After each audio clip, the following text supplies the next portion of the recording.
Happy May Day from Finland. In Finland we celebrate May Day on May 1st. It's a celebration of spring when winter is finally over. It's also a day for workers and students, a kind of big carnival.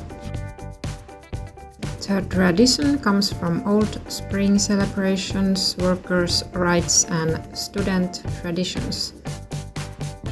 Today we are having a picnic with Aatos. Traditional treats include a sweet drink called sima and donuts. And of course Aatos got his own special donut treats too.